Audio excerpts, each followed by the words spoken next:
आणि अलायन्स हे एवढंच एक फक्त कंपल्शन नाही. मग शिंदेसाहेब एवढ्यांदा दरेला का जात असतात? नाही, दऱ्याचा विषय हा मला असं वाटतं की शिंदे साहेबांच्या दृष्टीनं अतिशय भावनिक पण आहे, ज्याचं उगाचच राजकीय भांडवल केलं जातं. आपण जर दऱ्याला गेलो तर त्यांनी केलेली डेव्हलपमेंट ते 2 महिन्यानं 1 महिन्यानं कशासाठी रमायला तिथे जातात ही त्यांची वैयक्तिक कारणं आहेत. ती मला आज काही जाहीरपणानं सांगायची नाहीत. परंतु ते कुठच्या फेजमधनं राजकारणामध्ये पुढे येऊन आज ते राजकारण करतायत आणि आम्हाला सगळ्यांना सांभाळत आहेत, ही खरं तर काही विरोधकांनी माहिती घेतली पाहिजे. आणि ते दऱ्यामध्ये जातात, काही त्यांचे कौटुंबिक काही गोष्टी त्या ठिकाणी म्हणजे जुळलेल्या आहेत, त्यासाठी ते वारंवार तिथं जातात. पण तिथं गेल्यानंतर ते दऱ्याला का गेले, दिल्लीत गेल्यानंतर ते दिल्लीला का गेले, या सगळ्या गोष्टी होत असतात. पण नाराज होऊन काम करणारे एकनाथ शिंदेसाहेब नाहीत, हे मी स्पष्टपणानं सांगतो. मी त्यांना जेवढं जवळून ओळखतो, नाराज होऊन काम करणार नाहीत, ते स्पष्ट बोलणारे आहेत. आणि तसंच देवेंद्रजींचा स्वभाव असल्यामुळं असा देवेंद्रजींवर किंवा भाजपावर नाराज झालेत म्हणून ते दऱ्यामध्ये गेलेत, अन्य कोणावर नाराज झालेत म्हणून ते दऱ्यामध्ये गेलेत, असं कधीही झालेलं नाही.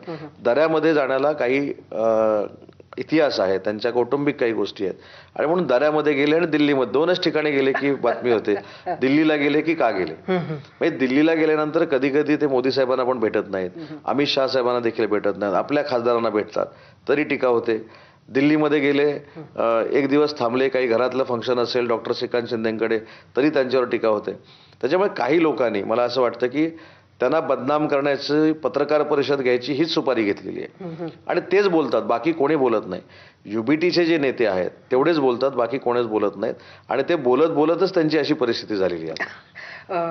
आता ह्या ऑपरेशन टायगरमध्ये जास्त मदत कोणाची झाली, दिल्लीची की मुंबईची, अमित शहांची की फडणवीसांची? मला तर म्हणजे ह्याची कल्पना नाही, परंतु हे ऑपरेशन राबवत असताना कोणालाच माहीत नव्हतं कशा पद्धतीनं हे पुढे जाणार आहेत, खासदारांशी कोण चर्चा करतंय.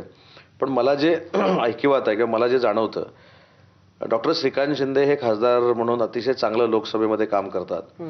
नरेंद्र मोदी साहेबांनी देखील अनेक वेळा त्यांच्यावर विविध परदेशातल्या जबाबदाऱ्या टाकल्या. म्हणजे सिंदूरसारखं मिशन परदेशामध्ये जाऊन काही देशांमध्ये पटवून देण्याची जबाबदारी त्यांच्यावर होती. त्या कमिटीचे ते अध्यक्ष होते.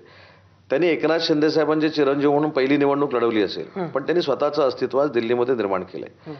कोण फिरतं जास्त मला माहित नाही, परंतु श्रीकांत शिंदे महाराष्ट्रामध्ये देखील फिरतात.